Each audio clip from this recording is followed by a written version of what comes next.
Hello, everyone. Welcome to episode 133 of the J Situation Podcast.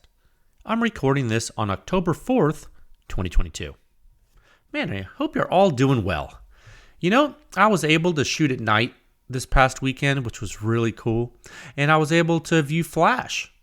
Yeah, I was doing that to see Flash. I was shooting the HUXWRX FLOW556K and the Surefire SOCOM762-MIN2. Yeah, so that's pretty cool. I hope we get a chance to get to that on today's episode. If we have time, I would like to speak with you about that. Also, something I was able to do, which was really fun, I merged thermal with night vision on a helmet successfully. That's right, it worked. Yeah, I finally figured it out. It took me about a week or two, but I figured it out. Not easy, but it is glorious. That's right. So we'll get into that too if we have time. You know, you're kind of listening to me say this. You're like, thermal, night vision on a helmet? What? It's like, yeah, that's right, friends. That's right. What a time to be alive. And if you are interested in such animals, you could, if you were so inclined, reach out to the fine folks at High End Armament. That's right. This episode of the podcast is brought to you by High End Armament Technology, a dealer of exactly that, high-end arms and accessories. They have significant longevity in the machine gun and NFA game, as well as significant expertise in both the procurement and operation of night vision, thermal, infrared sighting systems, all kinds of stuff. Robert and his crew have decades of experience and actual knowledge of the gear. That part's important. You know, if there's a weapon system that's rare, maybe you're having trouble finding it, or maybe if you need to get into the night vision or thermal game, or maybe you looking to get into the transferable machine gun game, you know, they're a great place to call. They are. Check them out at highendarms.com, on Instagram at highendarms, and on Facebook at highendarms. I hope they can help you folks out. If you need it, tell them Jay sent you. And also, the J Situation Podcast is proudly sponsored by Silencer Shop. You can use their kiosk, do your fingerprints and photos electronically, and in turn, you cut down on errors. You simplify your silencer purchasing process. You get a money-back guarantee. It's great. No transfer fees, no paperwork errors. It's just you and your silencer with no drama. It truly is silencer ownership simplified. And you know, guys, I have a couple of coupon codes that might help you out. Trying to help you guys out as much as I can. One is for True Shot Gun Club out of Arizona. You can find those in the show notes. Click the link. It helps the podcast when you do that, when you buy ammo. And if you use code word PEW Science at checkout, you get $20 off their frequent shipping membership thing, where you get free shipping on all your ammo for the whole year. And PEW Science, the code PEW Science will give you $20 off that membership. Okay, try that. And then if you use Magpul stuff, you know, who doesn't? I mean, come on, man. They'll go to with the sauce with those mags and grips and stuff. If you go to the Magpul website, magpul.com, and you use the code word PS10, you'll get $10 off your order of $100 or more. Look, guys, it's better than nothing, okay? In these trying times, use code word PS10 at magpul.com. And lastly, this podcast is sponsored by PEW Science. That's right, pushing the silencer industry forward one test at a time. Always. Visit PEWScience.com for the suppression rating. It is the simplest and the most accurate hearing-safe rating for suppressed small arms. It's based on true human inner ear response of the entire gunshot, from before combustion takes place all the way until all the combustion is gone. Everything's in it. You're getting all the signature. All of the sound signature. That's right. PEW Science is the home of the silencer sound standard. There's 7 sections. It's the most in-depth and accurate silencer data and analysis in the world. Check it out at PEWScience.com. And you can support this podcast. You can support PEW Science. You can support all the testing I do by joining with a membership at PEWScience.com. You can donate on the review page and the podcast page. Every little bit helps. And something that's free, doesn't cost you anything, please give this a high rating on iTunes or Spotify. Just give it 5 stars. Say something nice. And help normalize suppressed small arms. That's right. Okay. 3 topics for you today, guys. We have a lot to talk about, and I'm going to be out of pocket this week teaching some courses.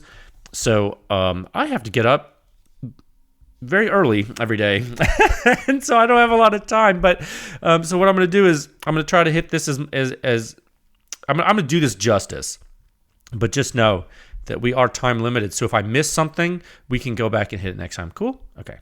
Topic 1, Sound Signature Review 690 and 691. The Resilient Suppressors RS9 on the HK SP5 and SP5K-PDW 9mm submachine guns. Oh, man. For most people, this was a performance surprise. We'll talk about it. Topic 2, PEW Science Predator Project, update number 3. Merging thermal with night vision on your helmet? Chinese bridges? What in tarnation? I'm going to have me some fun. That's right. You seen The Predator? Go watch it. If you don't get that quote, go watch The Predator. Topic 3, flash testing. No, not yet. Just kidding. Flash research? Yeah, why not? Some fun internal PEW Science research shared on social media. I shared some videos with you on the reels there. HUXWRX FLOW556K and Surefire SOCOM762-MIN2 at nighttime. As the effort evolves and, we'll see where we get. We're reminded of all the wonderful community and industry and member support. So thank you for making this happen. Stuff like that wouldn't be possible without you. Okay. Topic 1. I'm going. Topic 1 at a time of 6 minutes and 36 seconds. Get some water here. Okay, look, I'm not trying to rush, but I might be trying to rush. It just, I know how long this is. I know what's going to happen. I'm going to start talking. It's going to be hours, and I don't have hours, so we're gonna give it the old college try. Topic 1, Sound Signature Review 690 and 691.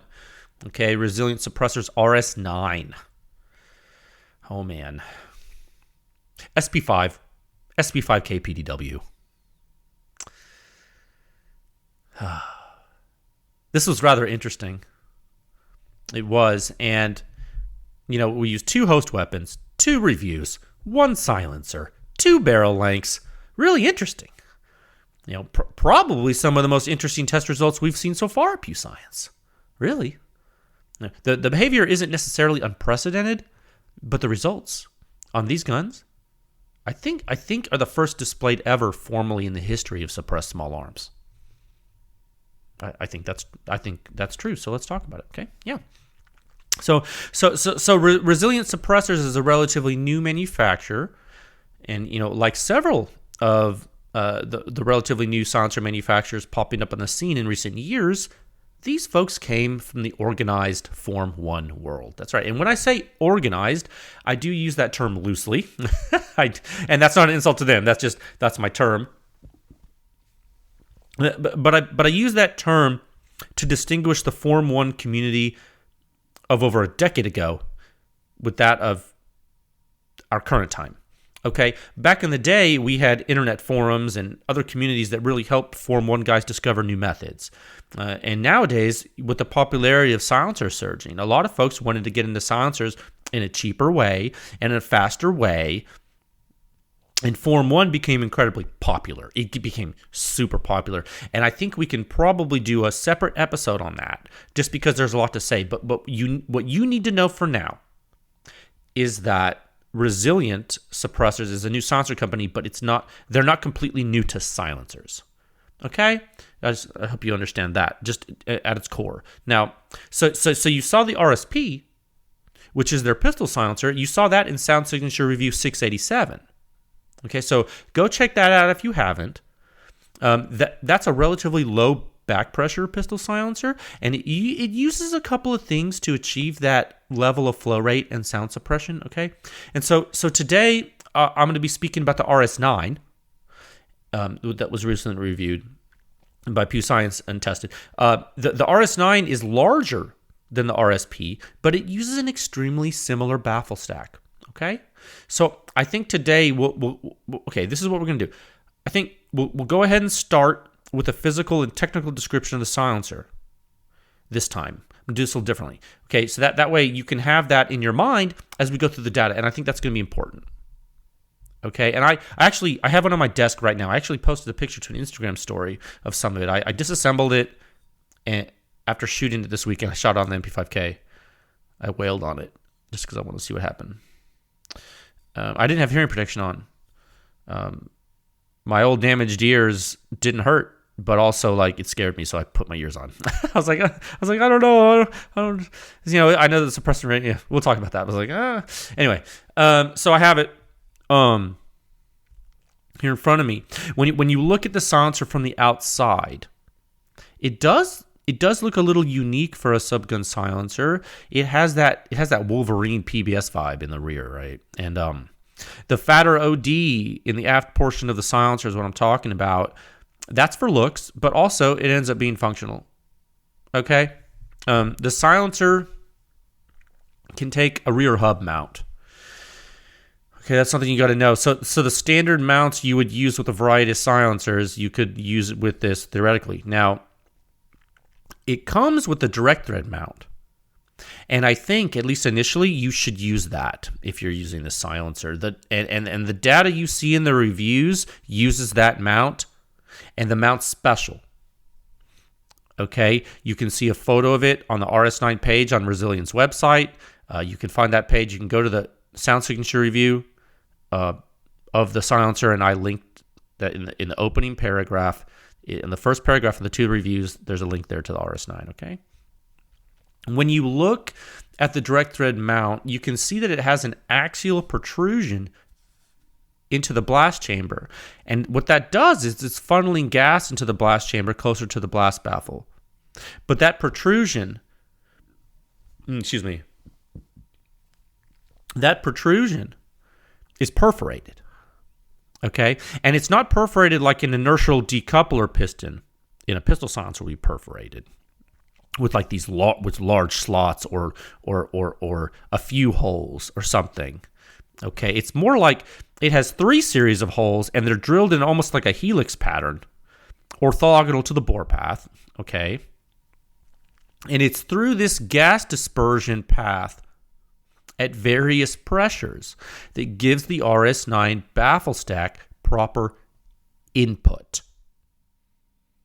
Okay, we're going to start talking in terms of input and output. Okay? So the baffle stack in the RS9, the way it works is it starts with 2 notched cones. And those cones have I'm oversimplifying their shape, but call them cones for now. It starts with 2 notched cones with outer skirts. Okay, and those outer skirts would normally in a baffle like this, they would be solid like in an original Omega baffle. Okay, they would normally be like that. But on the RS9, the skirts are partially cut away, 180 degrees apart, and what that does is it allows the coaxial space around the front 2 baffles to be interconnected into a continuous volume. Okay, which is then in turn continuous with the first expansion chamber, or we call that the blast chamber. Okay, so that's all connected. It's interconnected. Those volumes are interconnected. You see, now the curved cones they're using. They're a hybrid between a stepped cone and a concave cone, or a concave curve rather. And so what they do is instead of a single curved geometric slope, they're just increasing the surface area with the curved step. Okay, and then along with these, if you look at the axial notches on the bore line, and then the leading edge of the baffle is beveled. If you look at all that. All of that stuff together, it really leads to some high efficiency, and because those notches are so large, and you have your coaxial space notched open, you have a pretty high potential for high early time flow rate. Okay, and that's one of the keys to this, and when you look at as you progress down to the distal end of the silencer and you start to look at the baffle shape and the baffle quantity, what you'll see is that the baffles have a progressive spacing.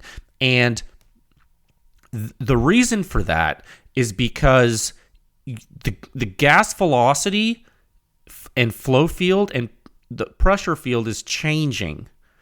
And so you're moving away from the origin, from the original input. You've altered that input, and now you're at a different point on your propagation flow field. And so by changing the spacing of the baffles, you can more efficiently route the combustion gases to where you want them to be. Okay. When you look at the stack holistically, you need to understand that back pressure is a function of flow rate and not volume. Now, flow rate can increase when different volume is accessed, but simply increasing volume does not increase flow rate. Okay, it has to be done in a way that the gas can continue to flow. Volumetric increases without flow pads will stagnate flow, and it will not provide lower back pressure. Okay, now when you look at the RS9, just like the RSP, it does increase flow rate. All right, so and by the way, everything I'm saying to you right now is from my research in my brain, and Resilient has not told me any of this information. Okay, other than, like, I have the sensor right in front of me right now. 1 second. I'm telling you my understanding of the gas dynamics. Now, before I go on, the first thing is that you need to understand. Now, I have it in my hand right now, this mount, this direct thread mount. The axial protrusion that's perforated on the direct thread mount, the shaft of the RS9 mount, the protruding black shaft. Also, these are Form 1 guys. I got to kind of, no, just kidding. I'm half kidding. This shaft made its way into their RSP, inertial decoupling piston. In spirit, okay, and I'm joking a little bit, but at the same time I'm being very serious. There are key features to the mount shaft that are shared between the two silencers, and I can tell you it does make a difference, and we'll get into that a little later. Now that you have a basic understanding of the physical characteristics of the silencer, we can talk about the data. Okay, so, I was talking with the guy. Some folks have let me know that they like detail. Maybe they come to PEW Science for detail. Say, okay.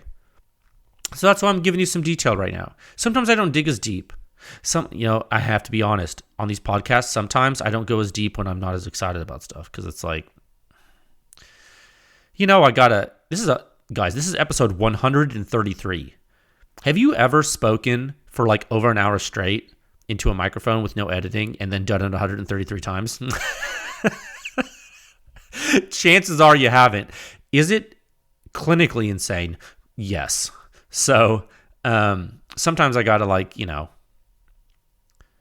not describe things as in detail as normal, just because sometimes I just can't muster the mental energy, because I would have to force myself to speak about it. But sometimes like this time I want to, because it's important, because this is for the research, and the test results are interesting. And at the end of the day, what's the point of PEW Science anyway, right? It's to solve the riddle of silence. That's why we're here. So, it's one of the main reasons. And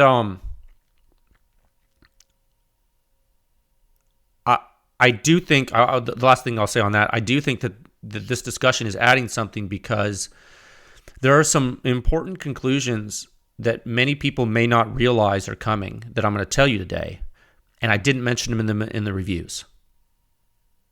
Okay, so I think this is going to be important. So let's move on. I tested the silencer in 2 guns, 2 barrel lengths, same ammunition, same locking pieces, same mount, same silencer. So, locking piece. What's he talking about? MP5 system. We've talked about that ad nauseum. If you want to learn more about that, go to pewscience.com/podcast and search and look at MP5 tags or whatever you need to do. Listen to me talk about the MP5. Now, what we'll do first is talk about the full-size gun, the SP5. 8.9-inch barrel. That's a full-size MP5. Okay, the SP5 is the semi-automatic civilian legal version of the imported HK MP5. Okay. It's a full-size MP5. It's the Mac Daddy of subguns. Okay, remember, not only is the MP5 system roller delayed blowback, which is great for silencer use, but the recoil kinematics are constant. That's right. There's no bottoming out of the bolt carrier on a buffer, dude. That's not how an MP5 works. The weapon cycles and the carrier moves rearward. It slows down, and then it comes back. It doesn't hit anything. Okay, if it hits something, your gun's overfunctioning. That's bad. So, yeah, the MP5 is super smooth. Praise be to the MP5. Ich habe eine MP5. Ja, das ist gut, ja. They remember that guy had the video. Ich habe eine MP5. Such a good video. Bottom line up front, 53.1 composite suppression rating, 52.5 at the muzzle, 42.5 at the ear. A perfect category difference at the muzzle and ear. Huh. How about them apples? It's weird, right? Interesting. Full-size gun. Category difference. Okay. What's the first thing you noticed? Well, I'll tell you the first thing I noticed. You have one other SP5 dataset from PEW Science so far, don't you? The GSL Phoenix. That's right. The RS9 is about a category louder at the muzzle than on the full-size SP5 as the Phoenix. Or on a category louder at the muzzle on the full-size SP5 as the Phoenix is. Okay. The Phoenix is bigger. It is bigger. A lot of... Excuse me. I'm sorry. 1 second, guys. Let me pause this. Sorry about that. A lot of people think that the Phoenix is a lot bigger than this silencer, actually. And it is bigger. It's larger. But you know what? It's not that much longer than the RS9. Because you got to keep in mind, the Phoenix has a 3-lug mount, right? So you got, look at how that works. Now, but it is a much larger diameter. It is. It's definitely a larger diameter. And it's a little bit longer. Okay. So at first glance, one might be tempted to say, well, duh, Jay, of course the Phoenix is quieter than the RS9 on the MP5. It's bigger. Well, you would have a point, except it's not always quieter than the RS9, is it? No, we'll get into that. 1 second. I'm sorry, guys. I'm trying to last to talk, and I know my voice is going, so I'm drinking water, but it's making me not be able to speak correctly. I want to talk about how the RS9 performance varies with barrel length, but we'll get to that in a second. Sticking with the full-size gun data still, I want you to look at the ear ratings. The RS9 is marginally quieter at the ear than the Phoenix. I want you, if you want to follow on at home, Sound Signature Review 690, okay? And you can scroll all the way down past everything right now, completely all the way to figure 5. It's the bar chart, okay? Yeah, scroll down to figure 5. When you look at this, on the full-size gun, the RS9 is marginally quieter at the ear than the Phoenix. It's a little bit quieter. Really close. Really, really close. It's interesting. Isn't that interesting? Category difference at the muzzle. At the muzzle, the Phoenix 62.3. RS9 52.5. It's basically 10 points. Category difference at the muzzle between the two silencers. Yet a very similar net signature at the ear. It's very interesting. How could that be? How could that be? Well, it turns out even the venerable HK MP5 can benefit from higher flow rate from a silencer. That's right. Now remember, this is roller delayed blowback. It helps over direct inertial blowback, but it's not invincible. It's not the host weapon is not invincible. Okay, and physics still exist. Now it's a semi-auto. You still restrict flow from the barrel with the silencer. And you still have a combustion event originating at the chamber. And we do see that in the data, and we do see unlock mechanics nest with muzzle sound signature in the data. You've seen that, especially if you're a member. PEW Science members see that in the ear waveforms. So you definitely see that the design of the RS9 is already paying dividends on the full-size gun. Obviously. Okay? Obviously, you can tell that already, right, guys? If it's doing the same or better than the Phoenix at the ear, and it's louder at the muzzle, what does that mean? It's a good...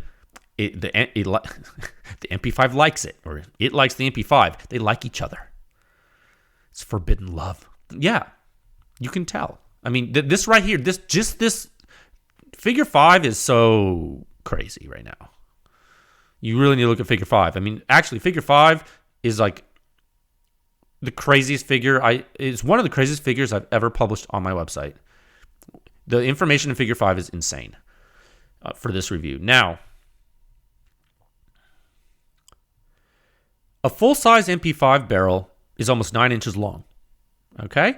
If you look at Public Research Supplement 685, you can see how much lower the pressure and impulse are from the unsuppressed full-size MP5 compared with the unsuppressed compact MP5K or SP5K-PDW. Same. Okay? You see they're different. Now, I went a step further in figure 5 of this review, and I showed you the unsuppressed suppression ratings in figure 5. Look in figure 5 of this review, 690 or 691. They're both the same figures. You can see at both the muzzle and at the ear, the shorter K gun is louder than the full-size gun. You see how the suppression ratings of the muzzle and ear are lower numbers on the PDW versus the full-size gun? That's right, because the K gun's louder unsuppressed. Okay, 5.8 inch barrel versus 8.9 inch barrel. Same ammo. Makes sense? Should. Remember, what's going on? Subsonic flow, or rather subsonic projectile speed. Bullets moving through the barrel being pushed by gas. The expanding propellant gases are pushing the bullet. You feel me? An air column forms in front of the bullet. The bullet's moving slower than the speed of sound. In air. So what does that mean? That means the air that is made up of molecules, all that air in front of the bullet, all those molecules start to pile up because they can be like, hey, and they're tapping the next guy on the shoulder. And then in front of him, he's tapping the next guy and he says, hey, excuse me, sir, excuse me, trying to get out of this barrel. Sir. Do you have a moment to talk about the MP5, sir? Roller delay blowback, sir. And they're talking, they're pushing, and the why? Because they can. We haven't overwhelmed them. We are moving slower than the speed at which they can communicate. They can communicate as fast as sound can travel through them, through the medium, air. So they're talking to each other. They have no problem communicating. The longer barrel now, so that's fine. We start to pile up these molecules in front of the bullet. Okay, the bullet's still in the barrel. We're piling up. Now that longer barrel, it's going to allow the projectile to move a little faster because it's pushed longer. It has a longer run-up time, a longer distance to create a pressure wave in front of the bullet. Okay, longer time. And what do you get from that? Well, you get that precursor wave coming out first. That all those molecules piled up, they form a pressure wave. They get pushed out of the barrel, and then what happens after that bullet comes out? So the bullet comes out. Then what? Well, then the muzzle blast comes out because you uncork. Okay, as the bullet leaves. The bullet leaves, then you're like, uh-oh, all the hot gases that were pushing the bullet, now they're escaping and they're angry. Okay. Now, in the case of the SP5K, the shorter barrel, you're doing almost the exact same thing. But this time, the bullet's moving a little slower, isn't it? Because it's just not in the barrel for as long a time. It doesn't get pushed as long a time. same load, same initial combustion. It just didn't get it can't get pushed as long a time because the barrel's not long enough. So the pressure wave that comes out, all those molecules piling up in front of it, it's a little less. It's a little less, isn't it? Yeah, lower pressure, lower pressure precursor wave. But then what happens? What happens when the bullet leaves? Well, you get muzzle blast again, but this time, those expanding propellant gases, they haven't expanded as much, had they? No. You only had 5.8 inches of barrel in which to expand, not 8.9 inches. So what happens? Higher pressure muzzle blast. Bigger boom. Okay? The longer barrel MP5 has a bigger precursor pressure wave, but the K gun has a higher muzzle blast wave. And that's why the K gun is louder than a full-size gun. All other things equal, okay? That's how that works. And you know this. It is in Research Supplement 685 already. You already saw that, but I had to say it again because you need to know how it works. It's very important. You understand it from that article. You understand it from what I just said, and you understand it from a lot of different weapons and hearing me talk. Makes sense. Sure, makes sense. And if you didn't understand it before, you understand it now. And what happens with and so it's easy. The universe is okay. Everyone's happy. And what happens with most silencers? What do we know? What do we know basically now? Like what do we basically know happens 99.9% of the time with a silencer? Well, we know that if you put the silencer on two guns that are the same, except for one has a longer barrel and one has a shorter barrel, the gun with the longer barrel is quieter at the muzzle. Usually, right? Right, guys? The MP5 is quieter than the MP5K, right, guys? Liebchen. Sweet MP5. Surely you're the quietest gun. But mein Liebchen, nein, das tut mir leid, nein, das nicht wahr, nein, not with the RS9. Mein Liebchen, nein, das tut mir leid, nein. The MP5K is quieter with the RS9. It's quieter with the RS9. The MP5K is quieter with the RS9 than the MP5. Everything I just told you is still true, but the RS9 is quieter. The RS9, you put it on the MP5, and it does something. And then you put it on the MP5K, and it does something. And those two things are opposite of what I just told you. Happens unsuppressed, and with 99.9% of silencers. Sorry for speaking German. I didn't say anything bad. Now, in Figure 5, I placed two sets of bars. They're patterned bars.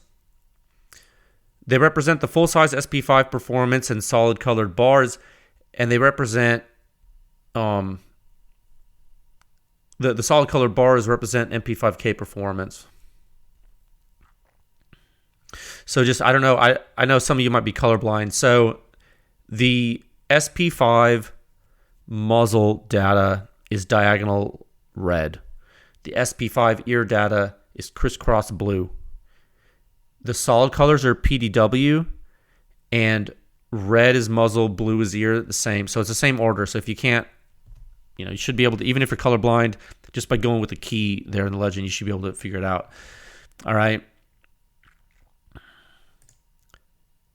And what we should probably do is, because I've basically talked about this at a high level, and because we've already talked about Figure 5 and you've seen kind of the main point, I'm going to go ahead and exit out of this review, and I'm going to click on the PDW review 691 because I want to show you some stuff. Okay, we're going through this faster, but I think this is the pay dirt. So Sound Signature Review 691, follow along home if you want. You don't have to, but you should. Bottom line up front, 61.5 composite suppression rating, 61.4 at the muzzle, 41.9 at the ear. What in tarnation? What in tarnation? Totally bonkers, really. It doesn't make sense. It doesn't. Like at first you're like, what? I mean, it actually does make sense, but at first it did not make sense. And you know how sometimes like when I find surprising results and it blows my mind, I don't trust myself, right? So I go OCD and I test it again and again and again. And this time I knew I tested it right. I knew, so I was like, no, this test out is good. We've been down this road before. So I said, you know what? I said, I'm going to check it like I usually do. We're going to do all our checks, but I'm going to go ham. I'm going to go more ham than I typically go. Extra bacon. Okay. God, I'm hungry. Look, we already, here's the thing. We already had SP5 data peer reviewed by weapon engineers. Okay. We already had that. So I knew the basic kinematic pedigree had been verified. Nothing crazy. I know that PewSoft is accurately capturing the data. So knowing that, I knew what I could do. How else could I check it? I said, well, based on the size differences of the MP5 and the MP5K, with the same ammo and the same silencer, I knew it would be possible to calculate various wavefront time parameters. For example, like time of arrival. I could calculate time of arrival parameters from the distances of the different weapon components to the sensors and back out the time difference if one were to use a full-size gun or a K gun. Okay, so I did. I did the math.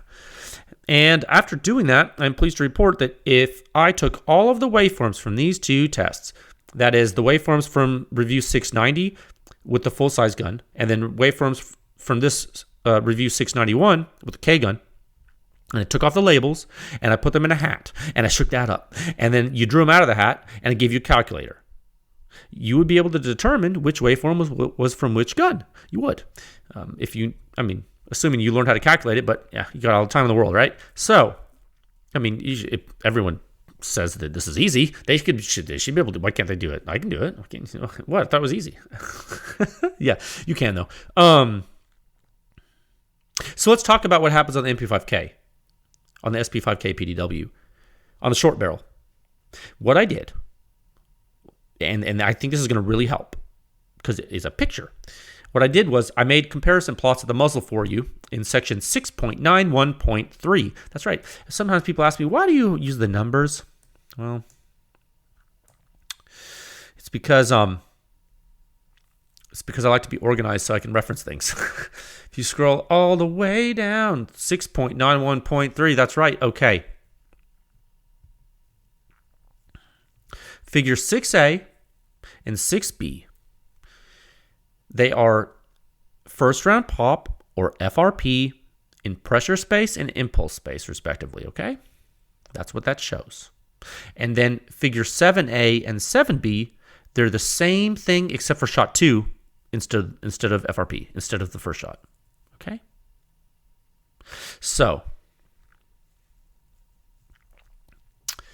what do you see? What do you see here? Let's talk about it. I mean, we can talk about the data. Let's go figure by figure. In figure 6A, you're seeing the pressure from FRP from both guns, same silencer. You can see that at first they're lying on top of each other. It's like, oh, that's interesting. So, okay, you're getting, okay. It's like, oh, seems like it's almost like it has a initial combustion cycle in the silencer that would be similar. It's like, oh, it should be, right? Not a lot of stuff changing. It's like, okay. And then all of a sudden, it's like, oh, we seem to be letting gas out a little faster. At first, with the shorter barrels, like, okay, I guess I'd buy that. It's a higher pressure flow, shorter barrel. Okay, I'm tracking. Okay, this is what we would expect. And then, violence from the full-size barrel. I'm looking in pressure space. I'm still in figure 6A. I'm like, oh, what are these peaks? Why? What's going on? Well, let's look at the impulse graph. Look at 6B. You can see the same thing I just described. It's tracking at first, then the red curve, the short barrel, starts to jump up faster. You're like, oh my God, it's behaving like it should. And then you get a whammo. And everything goes ham. And the full-size barrel overtakes it. And keep in mind, guys, what is this? This is a single silencer. What can we do with single silencers like this? We can zone in on this PI space and look at it and make some really good comparisons. And what's happening is clear flow divergence. You're like, what's going on? Why is the impulse accumulation in figure 6b completely going super fast with a long barrel and it's more gradual with a short barrel? What is going on? Well, and okay, at first you're just like, well, if you didn't know what you're looking at, you could say, well, yeah, I mean, it's a longer barrel and there's more air in it, so you have more first round pop. That's probably what's happening. It's like, I thought someone might say that. I almost stopped at these graphs. I was like, first of all, that's not true. That's not how that works at all, because that's not how a gun works. So let's look at shot 2. Scroll down. I just wanted to prove it by showing both, because I was like, no, someone's going to argue with this. So shot 2, and we can show every shot because it happened every time. So I showed shot 2. Look at shot 2. Figure 7A, figure 7B. Now you look at 7A in pressure space, and at first you're like, oh, okay, well, I see some early, the red peaks are showing up earlier with the shorter gun. That makes sense. Okay, looks like, I don't know, Jay, jury's out on this one. I can't really tell. It's like, yeah, you probably wouldn't be able to tell because it's only a 0.3 peak dB difference, which is meaningless because we're not looking. That's not how we compare things. Because this is PEW Science.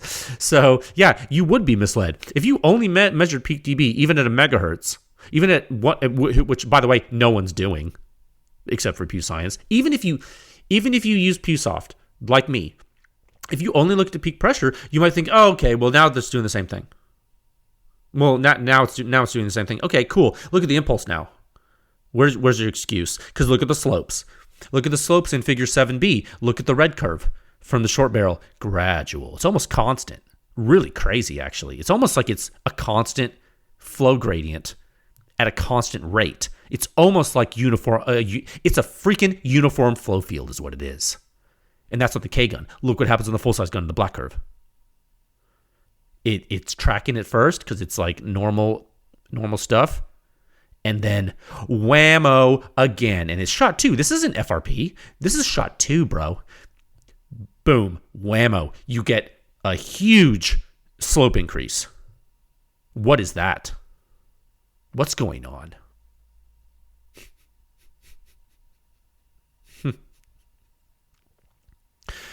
You know what you're doing? You're trapping more gas on the short gun. And what does that mean? What did I say in the review?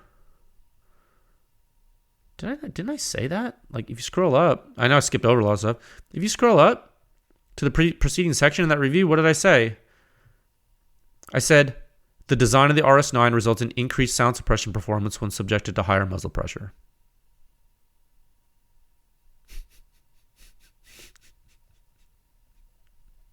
You're trapping more gas. You're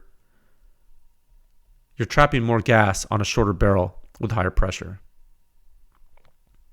So let's talk about that. How on earth is it doing that? We talked about the baffle shape. We talked about the skirt slots. We talked about the perforated shaft. How on earth is this happening? So I want you to stop what you're doing. I want you to slow down. I want you to take a deep breath. I want you to in through your nose, out through your mouth. Okay? Elephant in the room time. Okay? Now, you actually haven't seen other MP5K data from PEW Science yet. So how would you know? How do you know? Well, I'm going to ask you I'm going to ask you for a courtesy. I want you to trust me. You saw I didn't publish the GSL Phoenix data on the K-gun yet, did I? It's fine. Trust me. Not everything can be immediate, but I have been doing a lot of internal PEW Science testing with internal PEW Science funding, and I can tell you right now, getting a silencer quieter at the muzzle on the K-gun compared to the full-size gun is not normal. It's not normal at all. So how's it happening? And I'll tell you how. I'll tell you exactly how. I'm gonna say a description of something, and then I'm gonna say another word you think isn't related. We're gonna play a game. Okay. The first thing I'm gonna say is pressure dependent flow field. Got it? Pressure dependent flow field. Okay. Now I'm gonna say something else. Hyperion. Okay, bet you didn't think I was gonna say that word. Yeah. Where have we seen heavy influence of pressure-dependent flow fields before? Where have we seen that? CGS Hyperion technology. That's right. CGS and PEW Science in testing and internal testing, and I don't know, for at least 5 to 7 years or so on the CGS side, has been noting extreme anomalies in signature on different hosts with their Hyperion technology. And it has forced some interesting research and designs to take place. And that's a topic for another day, because I don't want to steal the thunder from the Resilient Suppressors review, but I'm telling you right now, the RS9 and the RSP take advantage of similar gas physics that occur in a Hyperion. And I said this on social media, but you can't really understand this by just looking at the design. Because people you don't get it. You have to look at the holistic performance and the gas dynamics to really understand this. And so what the RS9 is doing is Jekyll and Hyde. It's the Incredible Hulk, and the short barrel high pressure is making it angry and to grow big and strong. That's right. In the beginning, there was axial protrusion, and it was good. There were ports, and they were used. And we saw that they were good. And then the pressure increased, and flow dynamics changed, and then all of a sudden, gas flow field dispersion and completely different time-dependent utilization of the initial annular space in the silencer was realized, and bam, you have the perfect recipe for full time-efficient utilization of the initial part of the silencer, and that high pressure makes it happen. And then what, boys and girls? Then what? What has to happen? What has to happen when you utilize that space at high pressure? You must stop.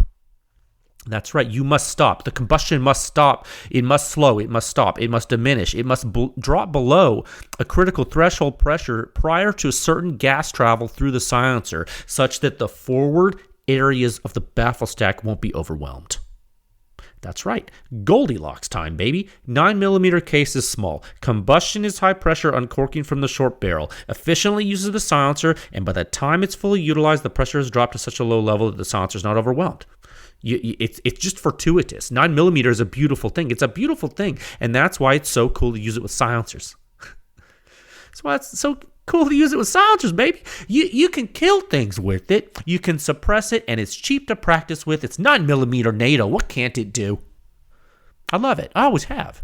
Sure, yeah, 300 blackout's cool, but you sure can shoot a lot of 9mm for the price, can't you? Come on, man. Yeah. So now, why haven't we ever seen anything like this before? Why haven't we seen a 9mm subgun silencer do really, really well on the K-gun compared with a full-size gun before? Why? Well, it's because subgun silencer technology is super old. And a lot of people use pistol silencers on subguns. And traditionally, people have claimed that volume governs suppression. So there's a lot of problems. Okay, so guess what? Look in Figure 5 of these two reviews again. I'm going to go scroll up to Figure 5. Yeah, Figure 5 right here. What do you see in Figure 5? You see the RS9 with a 61.4 muzzle suppression rating on the K-gun, and the Phoenix has a 62.3 muzzle suppression rating on the full-size gun. Now, you may not be a betting man or woman, But if you had to bet, what do you think the suppression rating at the muzzle is with the Phoenix on the K gun? Do you think it goes up or down? What do you think happens with 99.9% of pistol caliber silencers on a K gun? Look at what the RS9 is doing. I am telling you, the RS9 is not normal. Okay? And how big is it? Is it tiny? No, it's significantly less volume than the GSL Phoenix. Significantly. So you got to ask yourself now, how can you say with a straight face that volume is the key to subgun suppression when you have this chart? The answer is you can't say that anymore. Not only can you not say it, you can no longer say that the K gun is louder 100% of the time. And you know what that means? You know what that also means? That means that other subguns or PCCs, I don't like that word, with short barrels might benefit from this silencer over other ones. Is that a big deal? Yeah. Now, as PEW Science continues to test and publish more 9mm data on both of these guns, I think it's a really big deal. But one thing you got to understand is, what if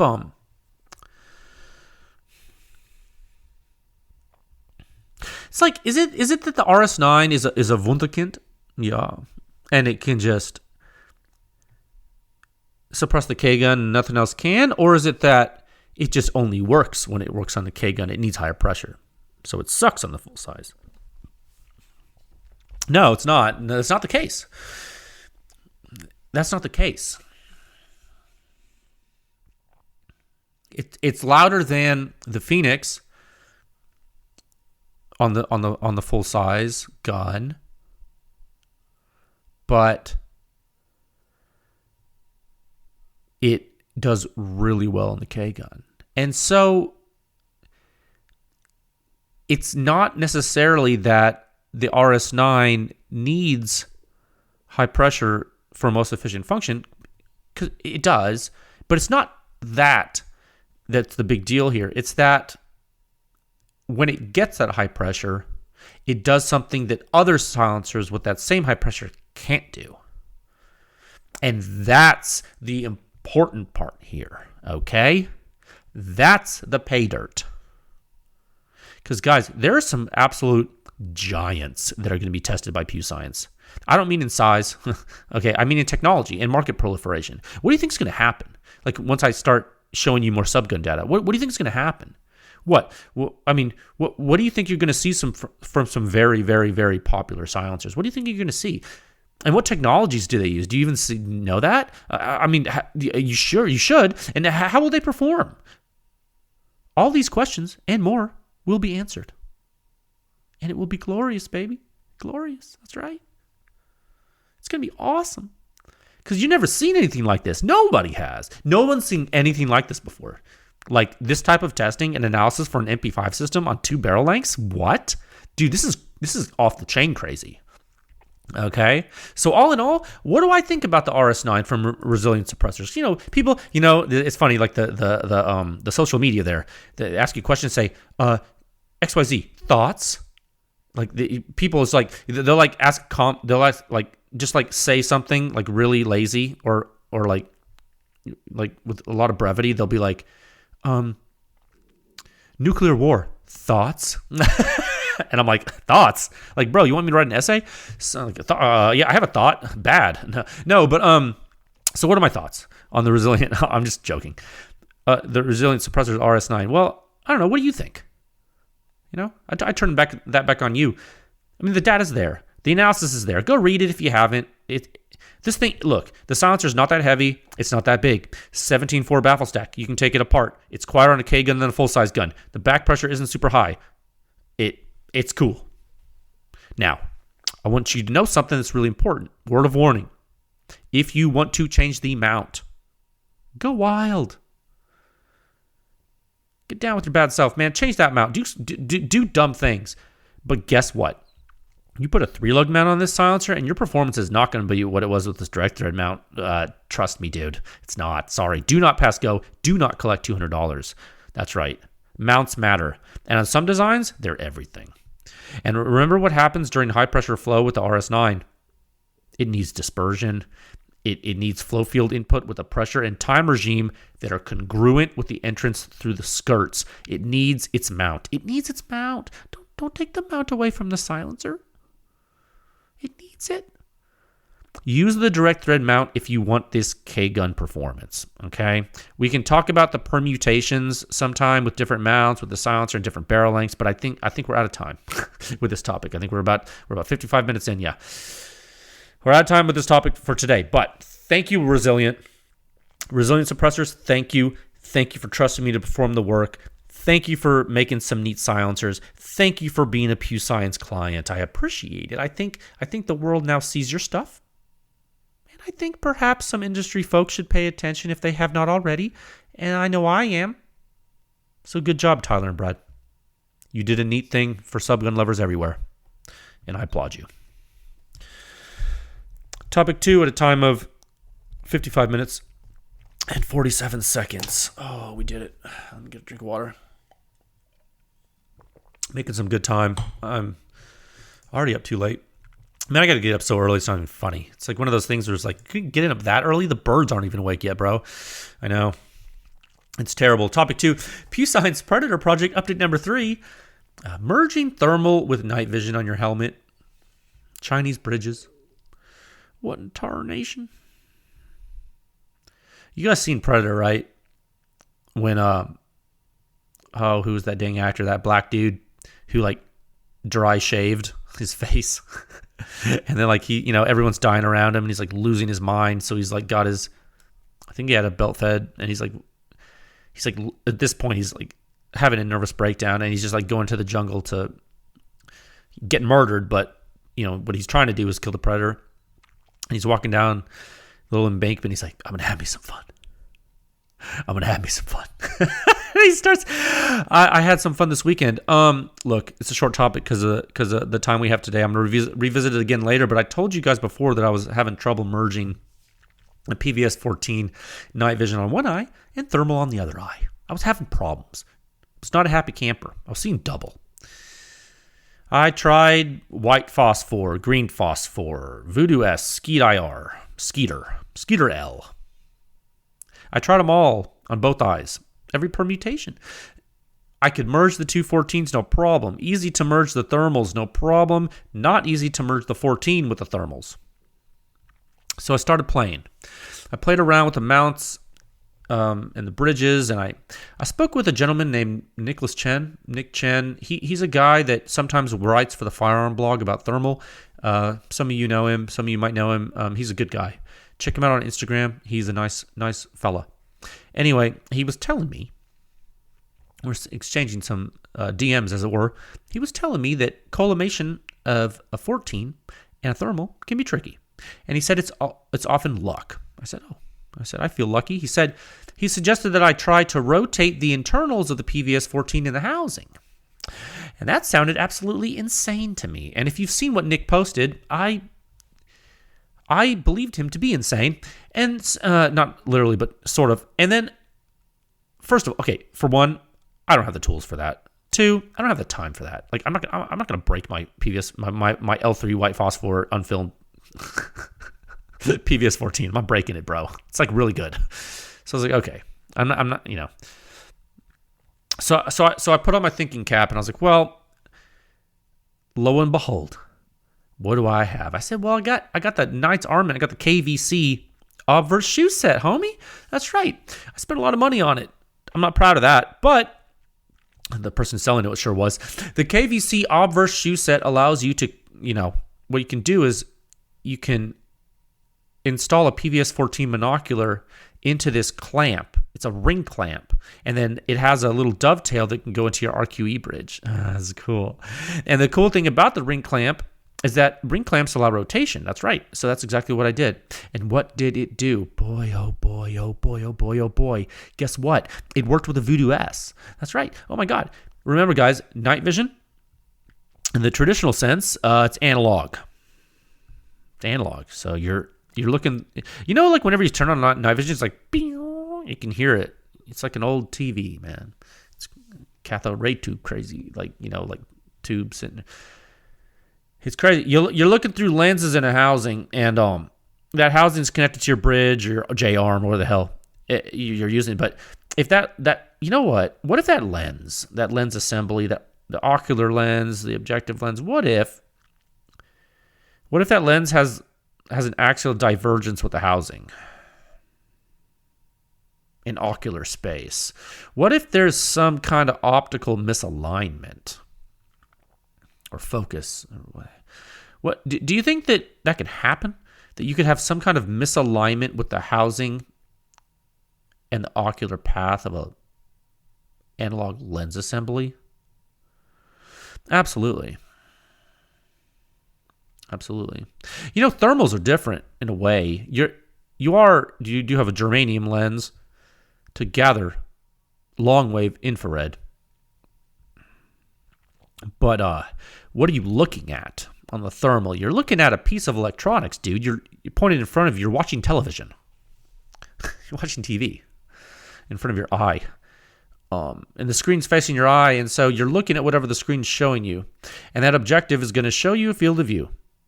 Now, I'm not exactly sure the geometric divergence going on between the two, but I think being able to properly merge the two images you see, it's a function. I've narrowed it down to a function of two adjustments. The first is going to be distance to your eye. It could be a parallax thing, not sure. But what the KVC obverse shoe, it allows me to do, it's cool. It allows me to move the PVS-14 forward and aft.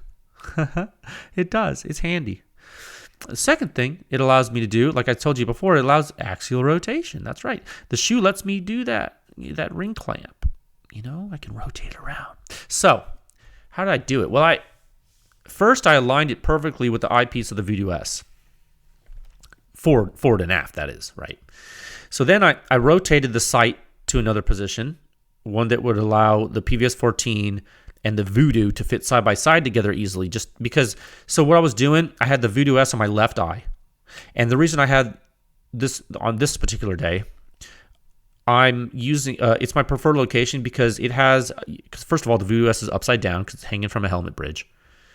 And the way its USB cable connects, it's going to be, if it's upside down, it's going to be on your left side. So it is away from the optic on the right side. You feel me? It's just easier to manage. And so that's my preferred location, having the Voodoo S on the left eye. And so when the PVS-14 was clocked differently than before, I think I probably clocked it, I don't know, somewhere around 90 degrees differently than it was before, just to get it in there. I forget exactly what I had to do just to make it fit in my, with a lot of space in between. I was messing with it, right? I was like, oh, let me try this, and I'll rotate it, and da-da-da. I did that.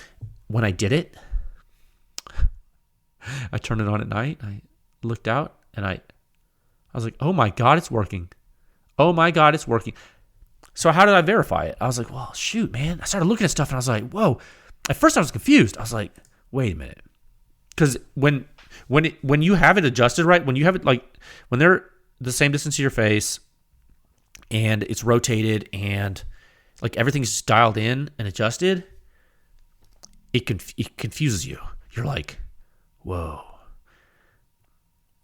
I realized it was working. I started looking at trees, and my brain didn't understand. It was like I could see everything, but knowing if I was looking at night vision or knowing if I was looking at thermal, it started to confuse me because I was just looking and seeing. I was just looking, and I was like, and it was really dark outside relative to the Voodoo screen and the PVS eyepiece. So my peripheral vision outside of the rig, completely black. And I didn't have my eye cups on. I didn't have the rubber eye cups on because I wanted comfort, frankly. I didn't want to touch my face at that time just because I have the way I flipped the RQE bridge around to be closer to my face, which you can do if you disassemble it. And the reason I did that is because I usually run a Skeet and a Voodoo, and the Skeet is a little smaller, so I wanted it closer, so I did that. So when I have the Voodoo and the PVS, it's really they're closer to my face, which might be helping. And then I don't like to use the rubber eyepiece all the time in this particular case, just because I didn't want it to rub on me. So that's a long way of saying it was dark outside, and it wasn't because I had I had eye cups on. Okay, it was dark. So because it was dark, I was relying completely on thermal and night vision to see. And this is different than folks that run the thermal on their helmet during the day and walk around and think that it's like easy peasy, everything's fine.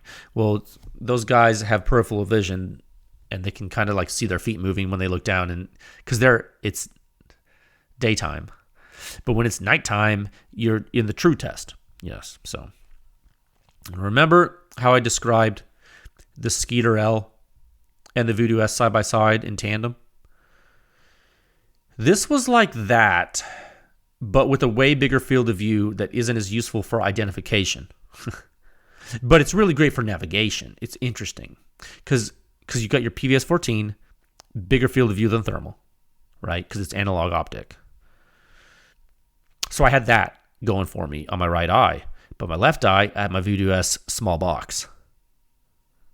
So what did I do? I walked about a quarter mile away from, I was messing with this, shooting and everything. I walked about a quarter mile along a tree line, and I got to this power line. And keep in mind, this is night, dude. It's dark. Then I started looking at the poles against the sky. And what I was seeing was one pole, and I was like, huh. And if I tried, I could see double. I was like, okay. But if I relaxed, they would merge. It's like, oh. I had to start to think about it or not think about it. I started looking, I was like, this is interesting. I was like, okay. I could actually choose which image to look at if I thought about it. I chose in my brain to just look. And when I just looked, when I decided that there is no spoon, like in the Matrix, there is no spoon, only sight. It was glorious and it worked. And I was like, whoa. So I was like, okay, it seems to be working. And I was, I'm super excited at this point. I'm literally the predator walking through the woods. And I walked about a tenth of a mile into this clearing. The clearing overlooked a field, and I saw a herd of cattle. A herd of cattle was bedded down there in the field. It was nighttime, and they're doing cow sleeping. And and how did I see that? Well, the voodoo allowed me to see that, didn't it? That's right. Looking only through the PVS-14, and this is an L3 unfilmed white phosphor, really nice PVS-14. Looking only through the PVS-14 with a gain all the way up, with no supplemental IR. I could kind of see something was there in that field. Like in a field, open field, these cows, big old, gigantic cows. I couldn't see that with the PVS-14 very well at all, dude. The Voodoo was a high definition overlay. Okay? In thermal, in long wave infrared. And I had it on black hot, dude. I had my thermal on black hot and the white phosphor PVS-14 just like as it is. And so with that Voodoo, even though it's only 1x optical, because it's clip-on too, I hit that zoom button, dude. All of a sudden, my left eye is seeing 2 to 4 times digital magnification, and I could just like, it's gonna be a little pixelated because it's a 1x and you're using digital mag, but dude, it's the ultimate weapon, man.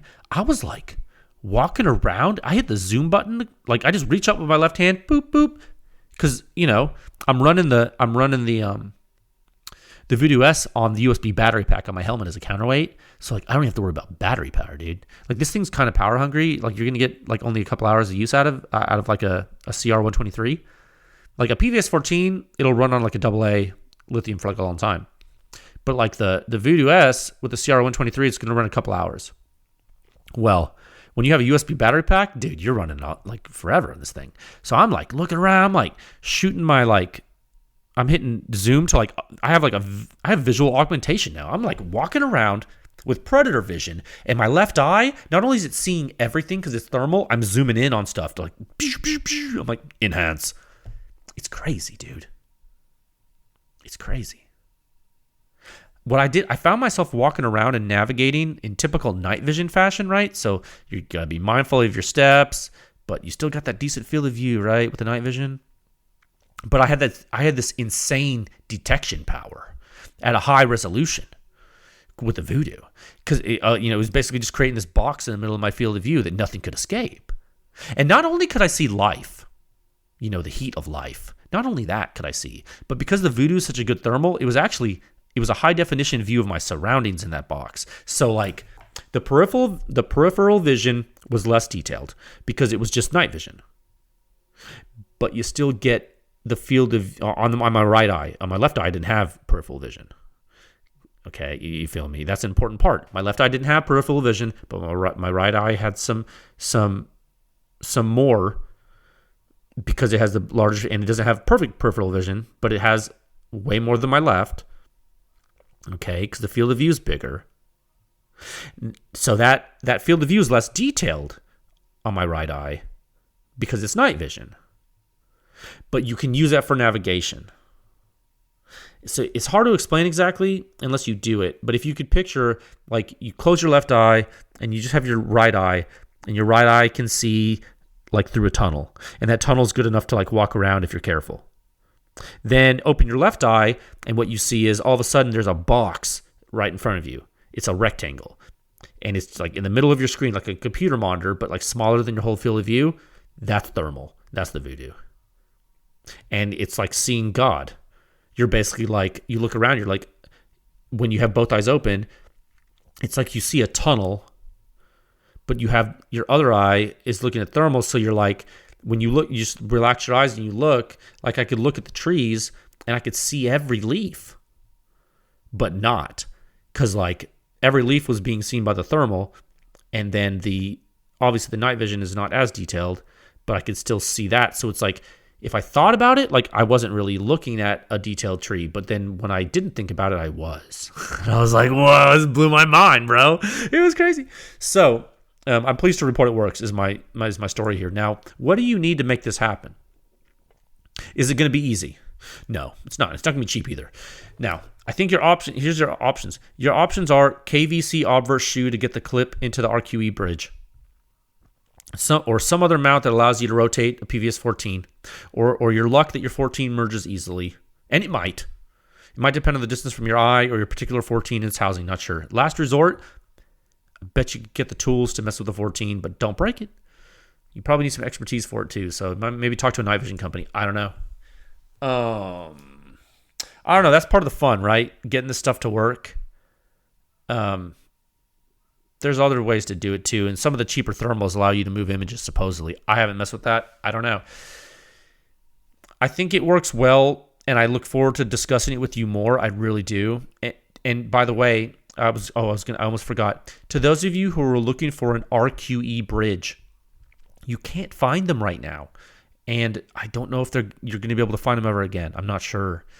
If you search KVC bridge on eBay, you can find a Chinese copy. Okay, I don't normally advocate that because I'm anti-communist, but the U.S. isn't making them. So if you buy the Chinese thing, you're not taking away from the U.S. guys. You're buying something the U.S. is refusing to make, which I find to be stupid. So if there's no other option, hey, it's like when you hire someone from a foreign country to work in the United States, which you can totally do because there's a lot of talented foreigners. And one of the reasons why they have to satisfy that requirement, or one of the requirements they have to satisfy to do that is they have to meet a need, or you have to say that they're meeting a need that you couldn't find domestically. Well, guess what? This is like the same thing. So, it's not that I'm justifying it. I am, but it's not really that I'm doing that. It's I'm telling you, like, I own a US RQE bridge that I paid thousands of dollars for on the used market because of this BS. But I also bought this $160 Chinese copy on eBay because I wanted to know how good it was so I could tell you guys so you could have one too. And I used it, and it's not perfect, but it does work. And there's some little things you can do to make it a little better with regard to adjustment and like lubrication and tightening of screws and here and there. $160, dude. That's a no-brainer. That's like, in the night vision world, $160 for anything is free. So go buy that right now because it's going to take a week or so to arrive because it's coming from China. And I got a brown one, FDE, dude. It's like the drip is real. Chinese drip. I think I'll talk about that next time in more detail when we have time, okay? I did want to mention that if you are the rare person that's looking at mounting skeets and crazy stuff with your night vision, and I mean, you're still going to have to find the KVC shoes, and I don't know where you find those because China hasn't copied those that I know of. Maybe they'll listen to this podcast and copy them. I tell you what, don't buy a Chinese Wilcox bridge. It sucks. Okay? And their little shoes suck too, they make. I returned them to China. I told the Chinese guy, I said, this doesn't work, dude. And then he tried to like bargain with me on eBay. He was like, oh, no, why don't you I was like, no, dude. I was like, your shit sucks. And here's a drawing of why. And he was like, I know. Why don't you talk with one of our experts and he'll be able to troubleshoot for you? And I was like, how about you troubleshoot this dude? No, you know what I mean? I was like, no way, dude. I'm not gonna. I was like, how about you give me my money back, dude? Because your stuff sucks. How about that? And then he did. I was like, thanks, dude. This has been a quick update number 3 of the PEW Science Predator Project. It's working, guys. I'm so excited. I am. Topic 3 at a time of 1 hour, 15 minutes, and 59 seconds. Water? Oh, we did it. Thank God. Topic 3. Oh, man. And I have so much to talk to you about. We don't have time today, but I'm gonna give you a preview. Topic 3, flash testing, but not. Flash research? Yes. Internal research. I shared it on social media with you guys. I put some flash testing videos on my Instagram account. You're like, oh my God, Jay used videos? He did. If you go to the Jay Situation Instagram and you go to the Reels tab, you will see the videos. They are there. There are 3. One is the FLOW556K semi-auto on 11.5 mid-length gas, tuned with Surefire OBC. The next thing is the same thing. The next video is the same thing, but with full auto. And the final video I posted was the Surefire SOCOM762-MIN2 on the 13-inch SCAR. That's right. So three nighttime flash videos for you. And I got to say, guys, the flash to me, the shooter, that night, in those 3 videos I took was not bad at all, dude. It was cool. I actually would be perfectly comfortable shooting them at night. I did not shoot them under night vision because of the gear I had at the time. I'll do that later, but I can tell you, man, I've shot flashy 308 at night. Like one time I shot a rugged razor on a 16-inch 308 when I was hunting, not with thermal, but with red light. Dude, that flashes more than a Mini2 on a 13-inch 308. Isn't that crazy? I can tell you, and I think I annotated this in the caption of the video, on every shot with the 13-inch SCAR, with M80 ball ammunition, with the Surefire SOCOM762-MIN2, I could see, as the shooter, I could see some pencil flash through my Night Force Attacker 1.8 on 1X. I could see some pencil flash, like it was not that big. And when you see the video, you'll see the flash was not crazy. And so that's what I was seeing. I was not seeing. I was like, dude, this is like really low flash. I was like, this is crazy. It's such a short barrel and short silencer. I was like, for 308, the 762-MIN2 is like, oh, I don't have it in front of me, and I don't know the exact length, but it's sort of like a SOCOM556 RC2 in length. I was like, oh, that's interesting. 13-inch 308? I was like, that's pretty good. So, yeah, go figure. So I will get more into flash stuff as I have time. A lot of people asked about the HUXWRX stuff, and I shot that, and, it seems really important. The barrel length is really important, and the ammo is important too. You really need to be mindful of that when you watch the flash videos. In the full auto video of the HUXWRX FLOW556, you'll see some sparks, but they're not like titanium sparks. They were orange sparks, and that might be just because I only have probably, let me see, 369. I probably only have 100 rounds through that silencer. I need to shoot way more through it, and then that way, maybe I don't know why it's sparking like that. It must be like a leading edge of something. I don't know what that is. It could be particulates from the DMLS process. Sparking, but like, dude, there was on the 11.5, like there was no fireball at all, dude. And this is a flow through silencer. I was like, what? It's crazy.